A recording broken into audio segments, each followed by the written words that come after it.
नमस्कार. सिटी न्यूजच्या बातमीपत्रात प्रेक्षकांचं मनपूर्वक स्वागत. बातमीपत्राची सुरुवात करूया सुविचार मालेने.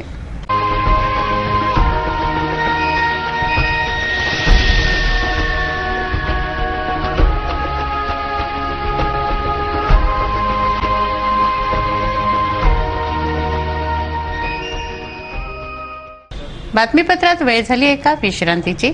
विश्रांतीनंतर पुन्हा भेटू. पहा फक्त सिटी न्यूज.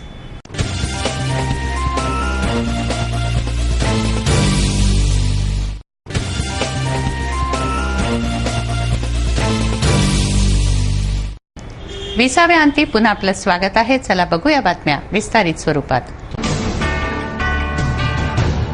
आता बातम्या गुन्हेगारी जगताच्या, अर्थात क्राईम वॉच. सामान्य जनतेला अधिक पैसे कमावण्याचं आमिष दाखवून करोडोंचा घोटाळा समोर आला आहे. लाईफलाईन ओरिएंटल ट्रेडिंग्स लिमिटेडच्या स्थानिक कार्यालयाला पोलिसांनी कुलूप ठोकलं आहे. ही कंपनी भोळ्या भाबड्यांना गंडवत होती असं सिद्ध झालंय आणि पोलिसांनी त्यांच्यावर गुन्हे सुद्धा दाखल केले आहेत. अधिक तपास सुरू आहे. सामान्य जनतेला अधिक पैसे कमावण्याचे आमिष दाखवून करोडोचा घोटाळा करणाऱ्या लाईफलाईन ओरिएंटल ट्रेडिंग्स लिमिटेडच्या स्थानिक कार्यालयाला गुन्हे शाखेच्या पथकाने सील ठोकले. ही कंपनी भोळ्या बाबड्यांना करोडो रुपये कमावून देतो असे आश्वासन देत होती. या कंपनीच्या संचालकांना पोलिसांनी ताब्यात घेतले आहे. एस.बी. शिरोडे व ॲडव्होकेट सुरेश राऊत असे या आरोपींचे नाव आहे. या संदर्भात आयुक्त सोमनाथ गार्गे यांनी सिटी न्यूजला ही माहिती दिली. एक लाईफलाईन ओरिएंटल ट्रेडिंग्स लिमिटेड नावाची एक कंपनी आहे की ज्याच्यामध्ये ॲडव्होकेट सुरेश राऊत आणि डॉक्टर एस.बी. सरोडे दोन डायरेक्टर्स आहेत. त्यांनी ही कंपनी 2008 मध्ये स्थापन केलेली आहे आणि त्यांनी मेंबर्सची लिंक किंवा चेन मेंबर्स बनवण्याची ही जी योजना आहे त्या माध्यमातून 2150 किंवा वेगवेगळ्या योजना आहेत त्या माध्यमातून पुढे मेंबर्स करायचे अशा पद्धतीची कंपनी आहे. तर यामध्ये जवळजवळ म्हणजे अमरावतीमध्येच म्हणजे हजारामध्ये म्हणजे कारण आता जे समोर येत आहे ते 10,000पेक्षा जास्त मेंबर्स या ठिकाणी बनलेले असावेत असा अंदाज आहे. म्हणजे तर या पद्धतीने लोकांची फसवणूक केलेली आहे. यामध्ये कोतवालीला गुन्हा दाखल आहे ज्यामध्ये IPCचे सेक्शन्स आहेत 468, 471, 420 आणि मनी सर्क्युलेशन ऍक्ट आहे त्यानुसार सुद्धा गुन्हा दाखल करण्यात आलेला आहे. आणि हे जे दोन व्यक्ती आहेत हे दोन डायरेक्टर आहेत त्यांना पण अटक करण्यात आलेली आहे. म्हणजे हे करोडोमध्ये असेल पण आता याला वेळ लागेल थोडासा असेसमेंट करायला. पण 10,000पेक्षा जास्त मेंबर्स आहेत त्याचा जर विचार केला तरी म्हणजे हेच अमाऊंट म्हणजे अगदी 2 करोडपर्यंत जाते. उल्लेखनीय बाब म्हणजे आपली बाजू मांडण्यासाठी अमरावतीत दाखल झालेले नाशिक येथील संचालक एस.बी. शिरोडे हे आयतेच पोलिसांच्या सापड्यात पडले. त्याचबरोबर सुरेश राऊत यांनाही पोलिसांनी ताब्यात घेतले. या प्रकरणात शहर कोतवाली पोलिसांनी बांधवीच्या कलम 467, 468, 471, 420 आणि चिट फंड मनी सर्क्युलेशन ऍक्टच्या 3, 5, 6 अन्वये गुन्हा दाखल केला आहे. मंगळवारी सायंकाळी 7 वाजता शहर कोतवालीचे ठाणेदार दिलीप पाटील यांच्या उपस्थितीत गुन्हे शाखेतील सहाय्यक पोलीस निरीक्षक कांचन पांडे व त्यांच्या लाईफलाईन ओरिएंटल या धोकेबाज कंपनी विरुद्ध गुन्हे दाखल करण्यात आले. सोबत 2 संचालकांना ताब्यात घेतले आहे. अमरावती शहरात प्रकाश संस्था नामक संस्था सवलत कार्ड विकते आहे. 100 ते 200 रुपयांना हे सवलत कार्ड विकण्यात आलं असून या कार्डावर शहरातील नामवंत तज्ज्ञ डॉक्टरांच्या दवाखान्यांची नावं आहेत. या दवाखान्यांमध्ये उपचार मिळतील असं या कार्डावर नमूद करण्यात आलं आहे.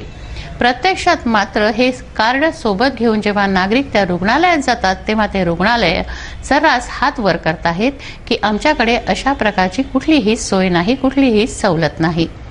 मग खरोखर जर ही फसवणूक आहे तर या डॉक्टरांनी सवलत कार्डावर आक्षेप का घेतला नाही? कळत नकळत डॉक्टरांची ही जाहिरात होत आहे त्यासाठी तर हा फंडा नाही ना, अशी तक्रार या नागरिकांची आहे. त्यांनी सिटी न्यूजकडे कैफियत मांडली आहे. चॅरिटी रजिस्टर्ड प्रकाश संस्था अमरावती जिल्हा द्वारा संचालित रजिस्टर्ड नंबर F34993 या संस्थेने ग्रामीण व शहरी भागात जाऊन विविध स्वरूपाने शेकडो रुपये हॉस्पिटलच्या विविध योजना व विविध हॉस्पिटलचे नाव घेऊन गिळंकृत करण्यात आले। या संदर्भात पीडितांनी सिटी न्यूजशी संपर्क साधला असता माहितीत आढळले की 100 ते 1000 रुपयाच्या दरम्यान विविध रक्कम जमा केल्या गेली। या सविस्तर माहितीकरिता गेले असता पारश्री हॉस्पिटलने यात आमचे काहीही देणे घेणे नाही असे म्हटले, तर कॅमेऱ्यावर बोलण्यास नकार दिला। डॉक्टर मुस्ताफ साबिर यांनी सुद्धा नाकारले।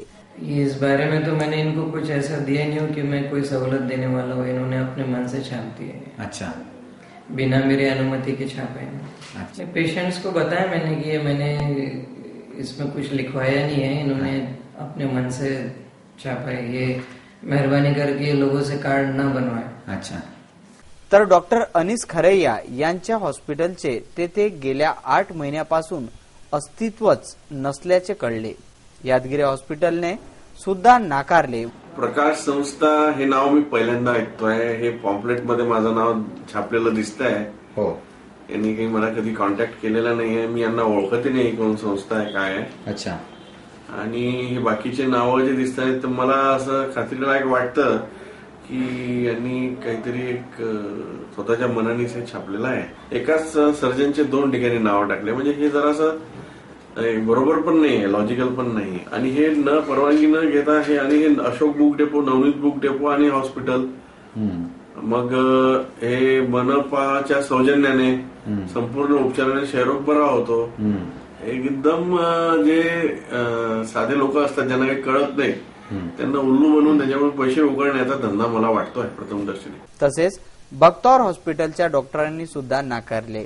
प्रकाश संस्था जिल्हा अमरावतीद्वारे जे सवलत कार्ड काढलेले आहे त्याच्याशी आमचा काही बक्तार हॉस्पिटलचा काही संबंध नाही किंवा आम्ही काही त्याला परमिशन दिलेली नाहीये। बक्तार सरांनी काही परमिशन दिलेली नाही। या प्रकरणात एकूण 21 हॉस्पिटल व 2 बुक डेपोंची नावे आहेत।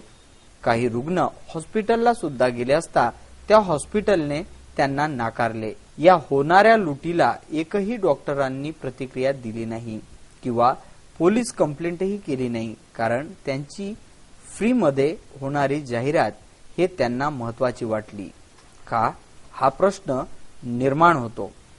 या पत्रावर doctor Mustafa Sabir, Matoshri diagnosis centre, Parshri hospital, Misar hospital, Manshri Samruddhi clinic, dental clinic, doctor Anis Kharaiya, मनपा क्षयरोग केंद्र, बक्तार हॉस्पिटल, डॉक्टर पूनम गो बेलोकार, यादगिरी हॉस्पिटल, डॉक्टर गोपाल बेलोकार, रेम्बो बॉल रुग्णालय, अवघड व राऊत यांचे Sarda hospital, Mulmule hospital, Sahil medical, doctor Anil Ghamarikar dental clinic, Mahalakshmi medical इत्यादी प्रसिद्ध हॉस्पिटल, अशोक बुक डेपो व नवनीत बुक डेपो तसेच ओम पॉलिटेक्निक यांचे नाव सुद्धा नमूद आहे। आता प्रश्न आहे की सर्वसामान्य जनतेला प्रशासनाकडून न्याय मिळेल का नाही, का ही अशीच लूट चालेल वा थांबेल। बाबाराव रूपराव शिरतकर नामक शेतकऱ्याने सततच्या नापिकी व आजाराला कंटाळून आत्महत्या केली। आपल्यावर झालेल्या कर्जापायी त्यानं आपलं जीवन संपवले अशी माहिती प्राप्त झाली आहे। अमरावती शहरातील वडरपुरा येथे नालीचं काम चालू असताना गुंड प्रवृत्तीचा इसम यामध्ये अडथळे आणतो आहे। जर का तुम्ही माझी तक्रार केली तर तुम्हाला ठार करणार अशा धमक्याही हा इसम रहिवाशांना देतो आहे, कारण ही व्यक्ती वराह पालक आहे। त्याची तक्रार फेजरपुरा पोलीस ठाण्यात दाखल करण्यात आली आहे। हे सर्व नागरिक वडरपुरा प्रभाग क्रमांक 35 स्थानिक वडरपुरा येथील आहेत आणि सर्व वडर समाजाचे लोक या ठिकाणी उपस्थित आहेत। गेल्या 3 ते 4 वर्षापासून या वडरपुरा परिसरामध्ये एक गोलू उसरे नावाचा वराह पालक आहे आणि त्याच्या संदर्भात इतरांच्या सर्व नागरिकांच्या तेथील रहिवासी नागरिकांच्या सर्व तक्रारी महानगरपालिकाकडे आणि संबंधित नगरसेवकाकडे म्हणजे आमच्यापर्यंत देतात आणि आम्ही त्याचा पाठपुरावा आणि त्याच्या संदर्भात पत्रव्यवहार करतो, परंतु त्या वराह पालकाचे जे वराह ते उचलल्या जात नाही।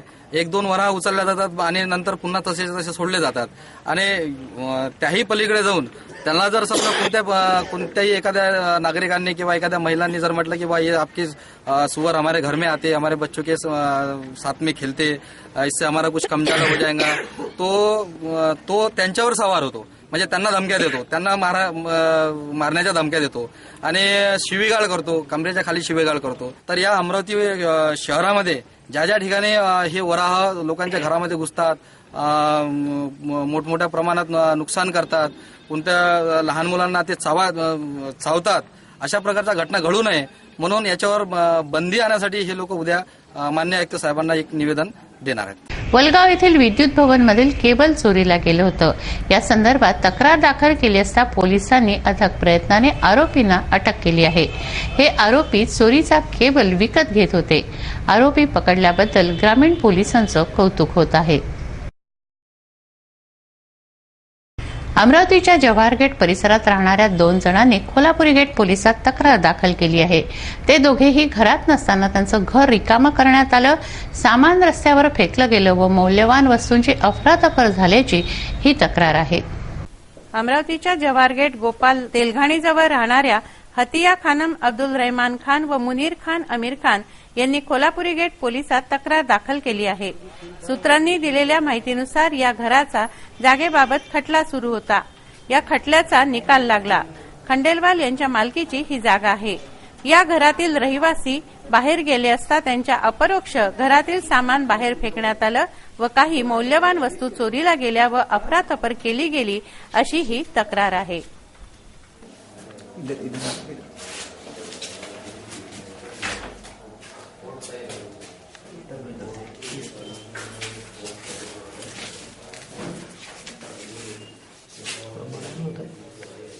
कल जो है तो पूरी पुलिस फोर्स यहाँ पे आई और हमारे घर की लेडीज से जोर ज़बरदस्ती करके उनके ऑर्डर के साथ उन्होंने पूरा सामान वगैरह निकालने के लिए हमको कहा और हमने उनको पूरा कोऑपरेट किया, जिसकी वजह से हमने आधा सामान बाहर निकाला. और शाम होने की वजह से उनका टाइम ख़त्म हो गया था, इसलिए बाकी का पीआई सर से बात करके ये डिसीजन हुआ था कि कल मैं आऊँगा और मेरे सामने मतलब सील वगैरह तोड़कर आपका इज्जत के साथ पूरा सामान जो है निकाला जाएगा, क्योंकि हम खाली करने के लिए तैयार थे. लेकिन आज सुबह हमारे को बिगैर इन्फॉर्म किए यहाँ पर ये अधिकारी लोग आए और इन्होंने पूरा सामान जो है 1 से 2 गाड़ी सामान हमारे आने से बिना यहाँ से भर के भिजवा दिया. साथ में ये बोला कि मुसलमानों की औरतों को अगर नहीं हटेंगे तो निकाल के मारेंगे. अधिकारी को अधिकार है सील तोड़ने का, लेकिन जब हम यहाँ पहुंचे तो चाबी किसी और के पास थी, जिसमें किसी और ने सील तोड़ा था.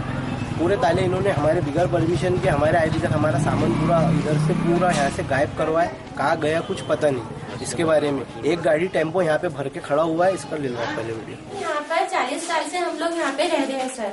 40 साल के बाद कल इन लोग अचानक आए, हमको हरासमेंट करने लगे, हमारा सामान पैक करो, ये करो, पूरी पुलिस की फौज लेकर आए. कोई नोटिस नहीं, कोई एप्लीकेशन नहीं, कुछ भी हमको मालूम नहीं था. ये अचानक आए और बोले कि सामान फेंको, सामान भरो, सामान खाली करो. और हम सामान भर ही रहते, सब चल ही रहा था, तो पुलिस को सबको लेकर अंदर घुस गए. और आज ये हुआ कि आज वो पीआई ने बोले थे कि हम हमारे सामने आएंगे, सिल टुटवाएंगे, तुम्हारा सामान हिफाजत से और इज्जत से तुमको दिया जाएगा. पर आज ऐसे बेइज्जती इन्होंने की है. पूरा सामान, मेरी भाभी का सामान, पूरा सामान, सोना था, ये था, पूरा सामान उठाया बिना परमिशन के इन्होंने ट्रक में भर के लेके गए. और बचाव के लिए मेरी खाला वगैरह बीच में आया तो लोटा बैटिंग किया, पूरे आदमी हमारे ऊपर आए. बहुत यानी हद से ज्यादा औरतों को निकाल के मारे और बोले कि तुम अगर निकलते नहीं तो हम बात पकड़ के तुमको निकालेंगे. बोले पूरे मुसलमानों की औरतों को.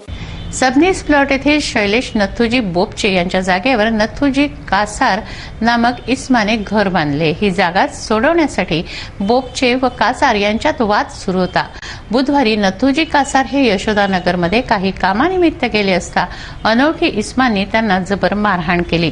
फ्रेझरपुरा पोलीस ठाण्यात याविषयी तक्रार दाखल करण्यात आली असून पोलीस तपास करत आहेत. यशोदानगर चौकामध्ये काम करण्यासाठी गेले. मी मजुरी काम करतो, काम करण्यासाठी गेलो आणि तिथे मला 10-12 जणांनी घेराव टाकला. बोलावलं मला, त्यांनी 2-3 झापडा मारल्या मला, एकूण तिकून जीव डोकून पळावलं. मला बायपाच्या पाठीमागे मारलं. मला कशाने मारलं? काडीने. काडी गोटे.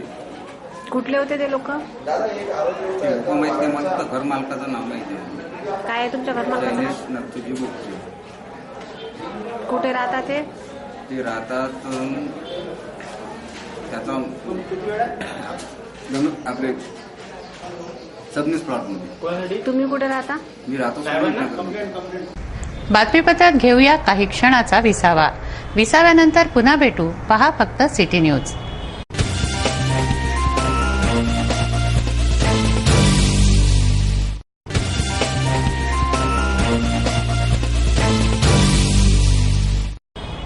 विसाव्याअंती पुन्हा आपलं स्वागत आहे. वळूया उर्वरित घडामोडींकडे. जयस्तंभ चौकातील मार्केटमध्ये 120 दुकानं आहे. यामध्ये 65 दुकानं भाडे तत्वावर दिली आहेत, परंतु या दुकानांचे कर थकीत आहेत. महानगरपालिकेचे 88 लाख रुपये इतके या दुकानदारांवर थकीत आहेत. या संदर्भात मनपा आयुक्तांनी मार्केटचा दौरा केला. जयस्तंभ चौकातील प्रिन्सेस या मार्केटमध्ये टोटल 120 दुकाने आहेत. यामध्ये 63 दुकाने हे भाडे तत्वावर आहेत, तर 48 दुकाने हे खाली आहेत. हे सर्व दुकाने वासू खेमचंदांनी यांना भाडे तत्वावर दिले. त्यांनी त्या दुकानाचे कर भाडे दिले नाही. या संदर्भात मनपातर्फे त्यांना नोटीस सुद्धा बजावण्यात आल्या, परंतु तरीही त्यांनी कर चुकवले नाही. त्याच अनुषंगाने मनपाचे डॅशिंग आयुक्त श्री चंद्रकांत गुडेवार यांनी या प्रिन्सेस मार्केटचा दौरा केला व जे 5 डिसेंबर रोजी 88 लाख रुपये इतके मनपाचे कर भरवायचे होते, त्या संदर्भात त्यांनी दुकानदारांना सक्तीचे निर्देश दिले व या मार्केटची पाहणी केली.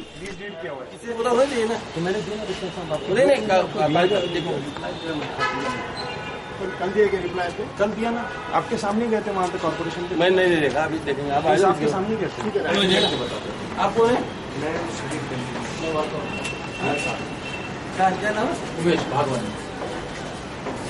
जलवाहिनीचा कॉक गेल्या 2 वर्षांपासून लीक होत आहे. त्यामुळे हजारो लिटर पाणी वाया जात आहे. नागरिकांनी याबाबत अनेक वेळा तक्रार केली, परंतु या कॉकची दुरुस्ती अद्यापही झालेली नाही. या संदर्भात नागरिकांनी सिटी न्यूजकडे तक्रार मांडली आहे.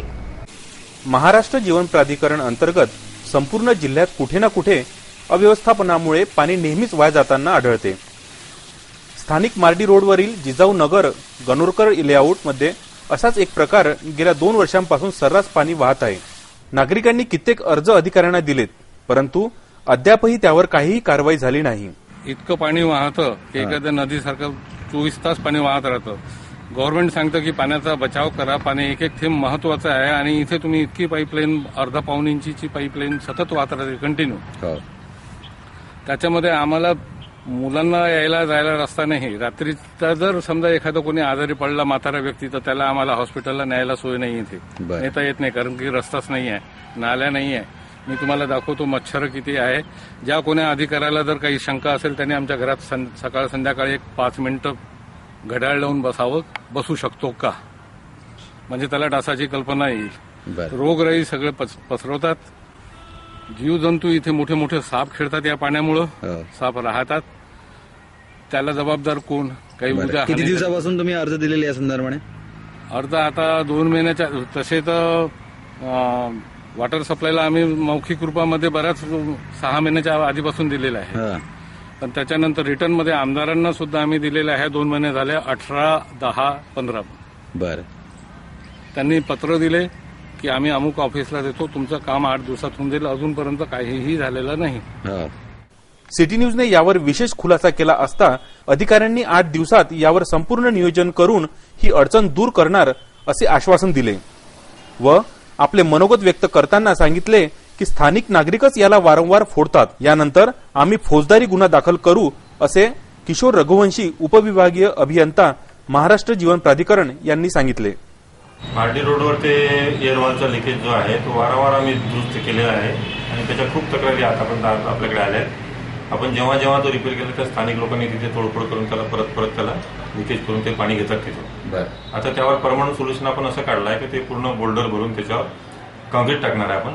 कॉन्क्रीट टाकून त्याला परमनंट ते बंद करणार आहे आणि यावरही त्यांनी जर फोडलं तर त्या पोलिसात त्याची तक्रार आपण देऊ. आता किती दिवसात चालू करणार? सध्या आपण ते साधारणतः 8 दिवसात ते काम पूर्ण होईल. 7-8 दिवसात. अमरावतीत ठिकठिकाणी अतिक्रमण झालं आहे. दिवसेंदिवस रस्त्याची रुंदी कमी होते आहे.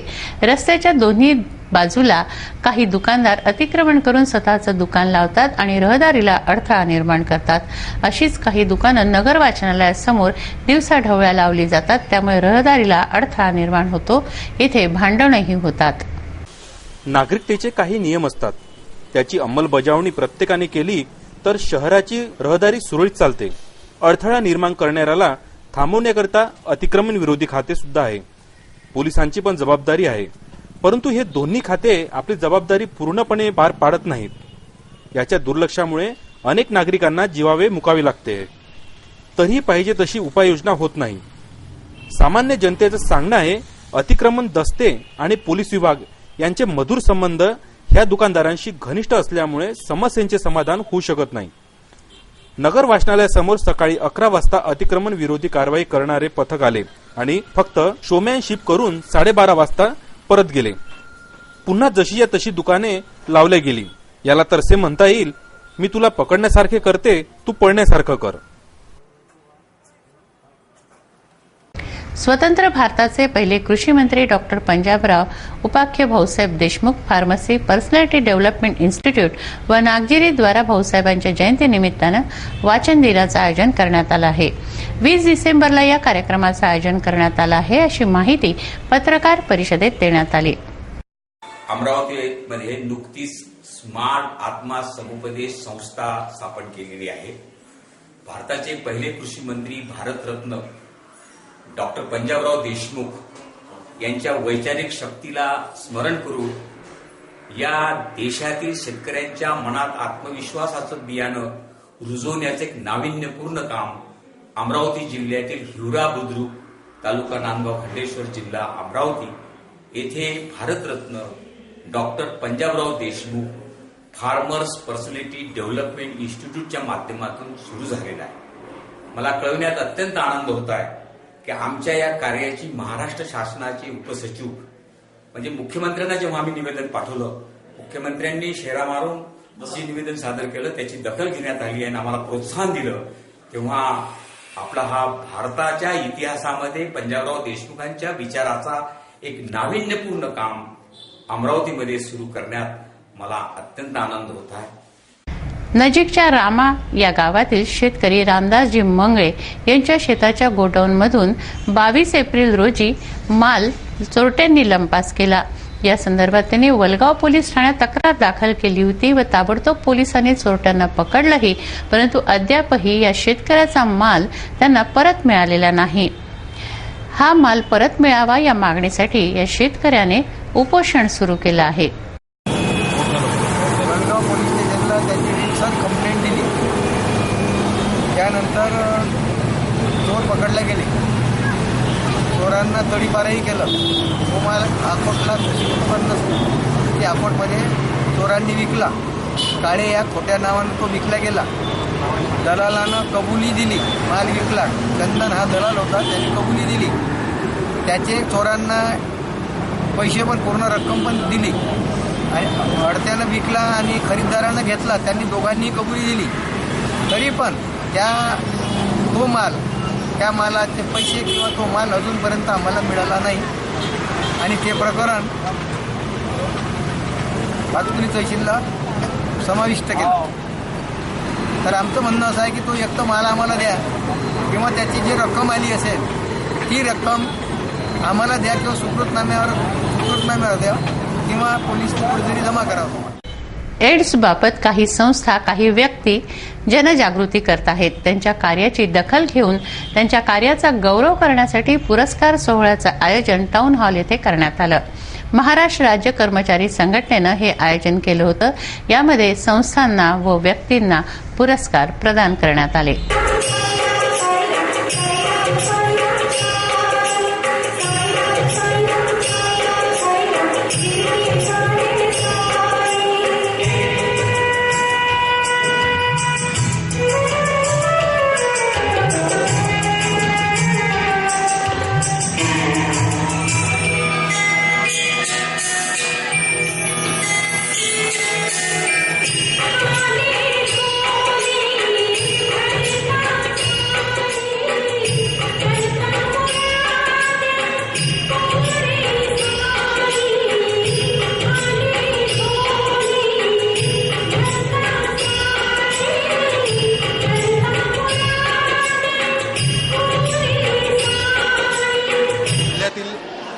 सामाजिक संस्था ज्या HIV एड्स क्षेत्रामध्ये काम करतात यांच्या संयुक्त विद्यमाने कुळाकर सन्मानाचं एक 3 वर्षापासूनचं आयोजन सर्वांच्या संगनमतीने आपण करत असतो.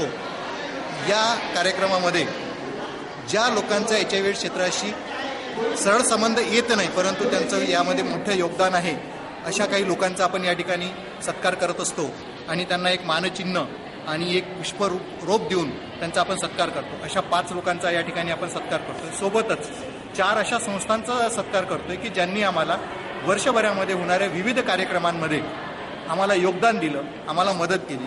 अशा या सर्वांचा आम्ही या ठिकाणी सन्मान करण्यात येणार. एक नजर बातमीपत्रातील अन्य महत्त्वाच्या घटनांवर. पॉंडिचेरी येथील श्री अरविंद आश्रम येथील साधक श्री श्रद्धालू रानडे यांचे आज शहरात आगमन झाले. मातोश्री आर्केटमधील श्री अरविंद आश्रमाला त्यांनी प्रत्यक्ष भेट दिली. यावेळी त्यांनी जनतेला संदेश दिला. संत ज्ञानेश्वर सांस्कृतिक भवन येथे त्यांच्या विशेष कार्यक्रमाचे आयोजन करण्यात आले.